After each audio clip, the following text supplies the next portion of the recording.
Hello, my friends, and welcome back. Thank you very much for being with me again today. India's turn now. And India picked some time ago that it will play at both ends, which is Al Capone's end, and the other one is China, Russia, and the BRICS end. Unfortunately, the Americans, as in the past 33 years, have been using four diplomatic tools from their diplomatic toolbox. They used to have more before when there was a second pole, global pole, not North and South.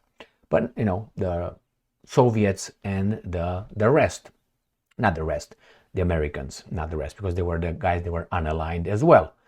So since then, the Americans used four tools: threats, blackmail, regime change, and then you got what? Invasion, bombardments. These were the four. So first they make threats, then they blackmail you, and then if you don't cave in, they're gonna try a coup d'etat to, to overthrow your government.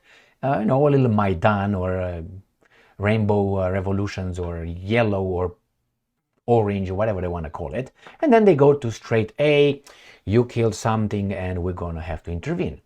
Now India is at the fourth level. The first one, threats were made by Al Capone, by the United States of America, to India. The second was done with the blackmails, and I'm going to show you again, blackmails with sanctions. And the third one was the attempted overthrow of the government with the little revolutions based on ethnic and religious garbage that sometimes occurs in a society. They tried all that for now. So what happened now? India claimed many times that it's going to look for its own interests, but in order to do that, you have to be strong. And India feels that it's strong enough to withstand the Americans' sanctions and all the diplomatic tools, including the fact that they are tangled with Russia and India deeper than with the United States of America, and they never forgot that America and the West was supporting Pakistan instead of India in the past. And Pakistan was not a democracy at that time. It had a military junta and so on. So they helped that against India. India was helped by the Soviet Union. Nevertheless, so India is, and the Indian culture is very rich and deep. I don't have to go into that. And they, like the Chinese, the same thing. They note immediately what these guys are doing now, the new countries on the block. What these guys are doing, those guys saw, 2 millennia back or so. So they've been, around for a long time. So it's not something new. It's just the same with a different face. So what happened? The Indians said that they will buy Russian oil and gas and whatever. They will do business with the Russians. Al Capone told them, you can't do that. India said, fuck you. And then Dr. Jaishankar, whom I respect and I like very much, said, no, we're going to look for our interests. And what's wrong with that? We're doing business with them less than you do business with them. So what do you want? Hypocrisy. So we called them out. I made a few videos on that. Well, the Americans sent emissaries to New Delhi, and they sent emissaries over there. Even the Japanese prime minister came with an offer of about $40 billion investment. I know from where. From the international banking system, to give India just to forget about the Russians. Then Blinken was over there 2 or 3 times and was kicked out. Baerbock, the infantile German foreign minister, came over there, was kicked out. I don't know if Sunak was over there, but anyway, all these. I know it was the one before him, which was Truss. What's her name? Lazy lizard, as I called her. Truss. She went over there and she got smacked by Jaishankar. Dr. Jaishankar for us. All right. I don't like when people just come and say, I'm a doctor. I know, open your mouth and then we'll see if that matches. And in Dr. Jaishankar's case, I think it matches. So, what's going on? The Iranians and the Indians, they want to do business together. And mommy and daddy US says, no, you can't do that, India. And Dr. Jaishankar, Pok, my bad, says what? You. Not like that, because he's a gentleman. Let me show you what happens. Iran and India get together, remember in the BRICS, that's going to be over there. That's the new club. So they want to do some business with a port, Chabahar port. And the Americans caution, warn, threaten, blackmail the Indians. If you do that, we're going to fuck you up. Let me show you. And I'm going to show you. Let's cover this first. So this is from a BBC News right there. It must be true. Chabahar port. US says sanctions possible after India-Iran port deal. So let's see what's going on here. The US has warned of potential, who the fuck are you? Of potential sanctions for any country considering business deals with Iran, hours after India signed a 10-year contract to operate a port with Tehran. Do you understand? Do you understand? India has entered an agreement to develop the strategically important Chabahar port close to Iran's border with Pakistan in 2016. On Monday, it signed a long-term deal with Iran to develop it further. India's shipping minister called it a historic moment in India-Iran ties. So let's see where this port is located. And here it is, the little port. And we'll zoom out, obviously. And we're going to see, indeed, beautiful, is close to Pakistan. No, right here, Pakistan, right here is the border. And this is the port. How about this one? How do you like me now?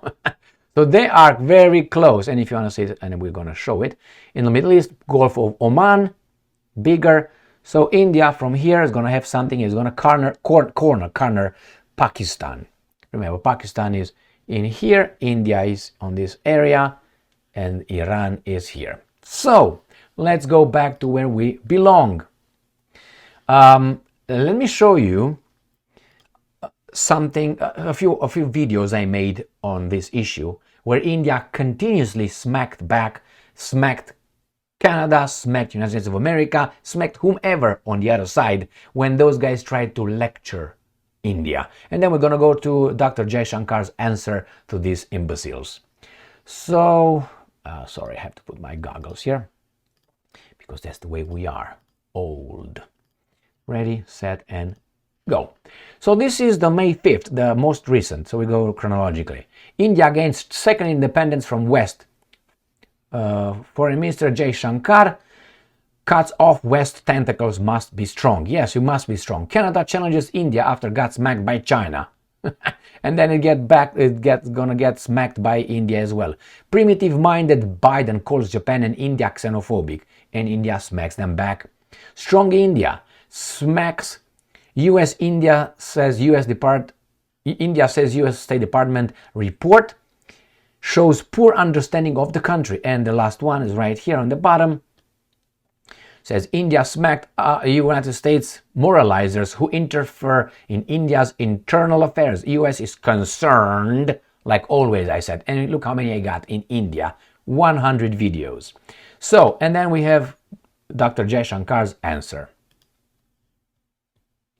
BBC. Jaishankar. India backs port deal with Iran after US caution. That means fuck off. Good job. This is Dr. Jaishankar. There he is. India has urged the US not to take a narrow view of its port agreement with Iran, a day after Washington warned that countries doing business deals with Tehran risk sanctions. So the US said any country doing business needs to be aware of potential risk. Blackmail, threats, what they want. This is it. But Delhi has backed the move and said the agreement would benefit the region. And Americans don't care about that. Their region, their money, their bank accounts, their influence. And I'm quoting, I think it's a question of communicating, convincing and getting people to understand that this is actually for everyone's benefit. I don't think people should take a narrow view of it. Foreign Minister S. Jaishankar told reporters on Tuesday. He was responding to a question about Washington's remarks on the deal. Dr. Jaishankar added that in the past the US too had been appreciative of the fact that Chabahar has a large relevance and that a long-term agreement with Iran was necessary to improve the port's operations. And I'm quoting, and the port operation, we believe, would benefit the entire region. All right, next one. This is the reason why. Economy, money. That's the same, the war in Ukraine is about economy, resources, money. Russia fueling India's economic growth. Dr. Jaishankar with Sergei Lavrov. One of the, I think they're, if I have to make a top, these guys are in the top of the global diplomats. And I would add over there Peter Szijjártó of Hungary. And I could squeeze in Wang Yi of China. All the bad dudes. And I can give you another one, and that is, I think his name is Sharif. He was during Mahmoud Ahmadinejad presidency, the Iranian former president that I liked a lot. He's intelligent and he was very smart. He's a doctor too. Matches, as in Dr. Jaishankar's situation as well. It was the Prime Minister Shahrov, something like this. A very nice, good-looking, white bearded guy. Always nice, always polite, very smart, very ballsy. Now that was another one. Can't remember. Sharak. Very good. He's foreign minister, and he was the one who signed with the United States of America and the European Union that deal on the nuclear deal. And then Trump said, "You want it? Take it." I think that's what exactly what he did. I can't remember his name. I'll find him. So anyway, these are the diplomats, not Baerbock, not Cameron. These are just not Blinken, I'm sorry, they play for the wrong team, but I want them in my team. New Delhi's decision to purchase energy supplies from Moscow despite Western pressure is not limited to oil. The foreign minister has said Russian natural resources are pivotal to India in its race as the fastest growing large economy in the world. Foreign Minister Jaishankar asserted on Monday. You got that? So, the Americans unfortunately got to this point where they cannot compete on certain markets. They cannot. And instead of accepting that and improving their schemes, what do you do in a capitalist system? Well, I see the guys in shoes. People like those shoes. I'm going to take his shoes. I'm going to look, what is this guy's doing better? Why do you guys want to buy these shoes? I'm going to ask the people. And the people will tell me, well, these shoes are because are more comfortable than yours. So I'm going to see what this guy has in the shoes. And I'm trying to design something better than that and bring it on the market. And after that, what do? Maybe we'd play with the price and advertisements. And then maybe the population would accept that yours are more comfortable than the other one, look good, more resistant, stronger, and so on.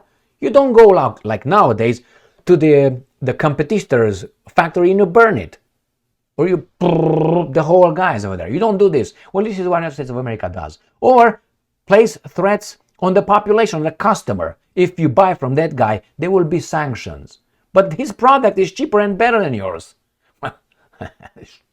Okay? That's the way they do. So Iran, India, as China, they need resources. Anybody needs resources for anything you do. Even stupidity needs resources. We need air to fuel our oxygen and send it to the brain, obviously, and to the heart, and to fuel imbecility, stupidity. That needs to be fueled by energy, air, food, and other things, right? The organism have to be in good shape to function imbecility. So in this case, you have resources. Who has the biggest resources? All around the globe. Well, many countries, they have them. But the problem is Russia. And Russia has nuclear weapons. And it's too strong. It's too strong. Russia has the biggest potential, I would say, on this planet. Other countries have it too. But I think Russia has it not only as the surface. The population that is like this on a big surface. There are other countries like Germany and others overpopulated, overworked, no resources. Where do they get the resources? What do you think is the fight on Ukraine's fields? They make sure that they're going to have papa to eat. Where from? From the grain of Ukraine fields.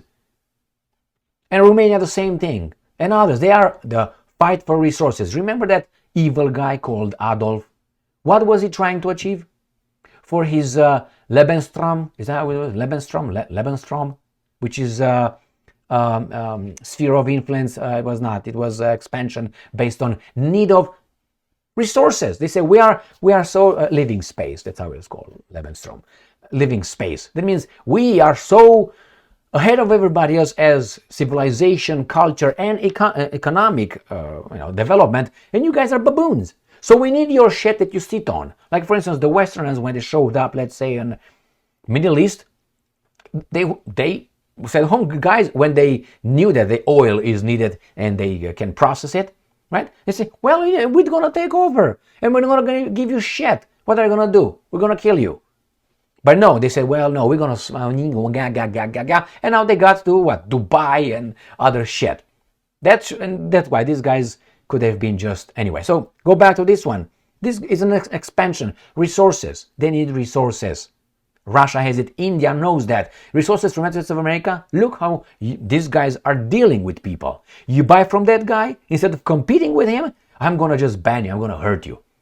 That's what they did with the Europeans, imbeciles, not imbeciles, weasels, okay? Traitors, by different definition. The guys in charge of the European Union and important countries in Europe. And not only. They impose sanctions on themselves by not buying oil, putting a cap, and phasing the Russian oil by 2027. And gas, where will Europe buy gas? From the United States of America, liquefied natural gas, among others, but from Norway. But it's all an extra price, 3 to 4 times more expensive than those guys. Why? Than the Russians. Why? Because the Americans told you so. So they told the same thing to India, and India is not Europe. India and China obviously they want to be independent. And I'm glad that they have this kind of leaders, because you can be a strong country, but if you have weasel leaders, they're going to just sell you like a prostitute, like a pimp will send a prostitute. That's how they do. Like, for instance, Milei of Argentina. He's the pimp of Argentina. That's how I see it. And you're going to see. I hope Argentina will be prosperous, but not free. Under Milei, it's not going to be free. It's always going to be at Al Capone's snap of the finger. So, good job, India. I congratulate you, and stay strong, my friends. Stay strong. You have everything else. All right? Stay strong, stay smart, look for the truth, and be just, my friends. Thank you very much for being with me again today. Stay strong, stay smart, look for the truth, and be just.